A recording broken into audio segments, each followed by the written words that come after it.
The drama surrounding the Cleveland Browns has officially spilled out of the locker room and into the national spotlight.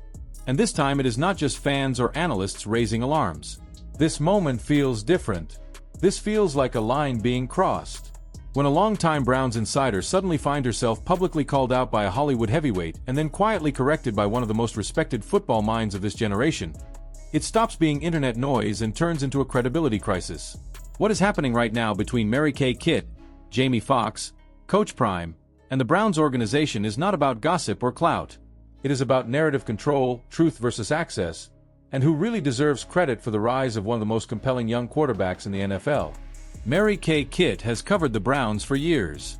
Her access is real. Her credentials are real. And that is precisely why this situation matters so much. When someone in her position speaks, fans listen. Media outlets echo it. Talking points spread. And recently, those talking points have painted a version of events that simply does not align with what anyone actually watched unfold over the course of this season. The claim being pushed was simple on the surface but massive in implication. That Kevin Stefanski personally molded Shedeur Sanders, fast-tracked his development, and played a central role in why Sanders looks prepared and composed now. It sounds flattering. It sounds neat. It sounds like a redemption arc for a coaching staff under fire. The problem is that it collapses under even minimal scrutiny. The suggestion that Shedeur Sanders arrived in Cleveland lacking football intelligence is where everything immediately starts to fall apart.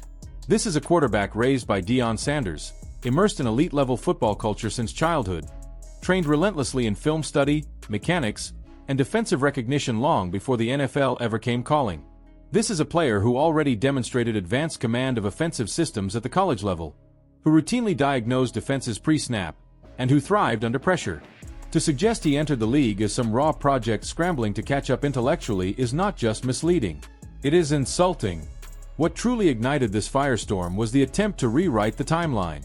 The idea that Stefanski was deeply invested in Sanders from the start simply does not match reality. We all saw training camp. We all saw preseason reps. We all heard about a so-called four-way quarterback competition that never actually existed. Sanders was not given first-team reps. He was not given a fair audition. He was buried behind veterans who were clearly not outperforming him. That is not development. That is avoidance. And when Sanders finally saw the field, it was not because of trust or belief from the coaching staff. It was because the alternatives collapsed. Jamie Foxx stepping into this conversation changed everything. This was not a random fan venting online. This was a public figure with a massive platform, deep football knowledge, and zero incentive to protect the Browns organization. His reaction was blunt for a reason. He recognized spin when he saw it. And when Coach Prime quietly acknowledged that call-out, it confirmed what many suspected. The Sanders family was not buying the narrative either. That matters. Deion Sanders knows exactly how his son was prepared. He knows where that football IQ came from. And it did not suddenly materialize inside a Browns meeting room halfway through a chaotic season. The real story here is uncomfortable for the Browns, which is exactly why certain narratives are being pushed now. Shedeur Sanders succeeded despite the situation, not because of it. His performance against the Titans was not the product of gradual coaching enlightenment. It was raw talent, preparation, and resilience shining through dysfunction. He threw for massive yardage. He made tight window throws. He led scoring drives under pressure. He earned league-wide recognition. And he did it while still being second-guessed, substituted out in critical moments, and placed in positions that made success harder, not easier. The two-point conversion decisions alone should permanently dismantle the myth of unwavering coaching support. When your rookie quarterback is in rhythm, commanding the offense, and leading late-game drives, trust is measured in moments. And repeatedly, the ball was taken out of Sanders' hands. That is not how you treat a player you supposedly believe in. That is not how you empower development.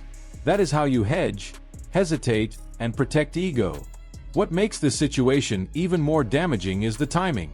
These claims did not surface early in the season.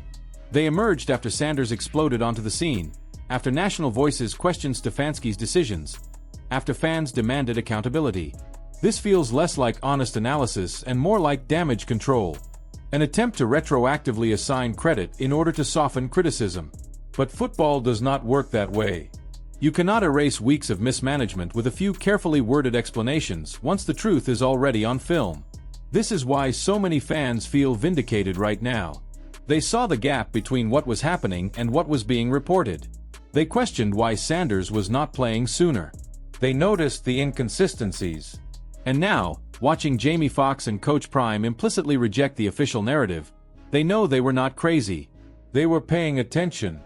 There is a larger issue at play here beyond one reporter or one quarterback. This moment exposes the uncomfortable relationship between access and accountability in sports media. When coverage becomes too close to the organization, when challenging decisions threatens future access, truth often becomes negotiable. Fans are smarter than that. They see through it. And when someone with nothing to lose finally says what everyone is thinking, the entire structure starts to wobble. The irony is that none of this would even be necessary if the Browns simply owned their mistakes. If they admitted they misjudged the situation early. If they acknowledged Sanders was ready sooner than expected. If they allowed performance to speak for itself without narrative gymnastics. Instead, they are now facing backlash not just for decisions on the field, but for how those decisions are being framed after the fact. Through it all, Shedeur Sanders keeps doing the one thing no spin can touch. He keeps playing. He keeps improving. He keeps proving he belongs. Awards, stats, film, and composure under pressure all point in the same direction. The truth is not theoretical. It is visible every snap. So now the question shifts away from Sanders entirely and lands squarely on the people trying to control the story.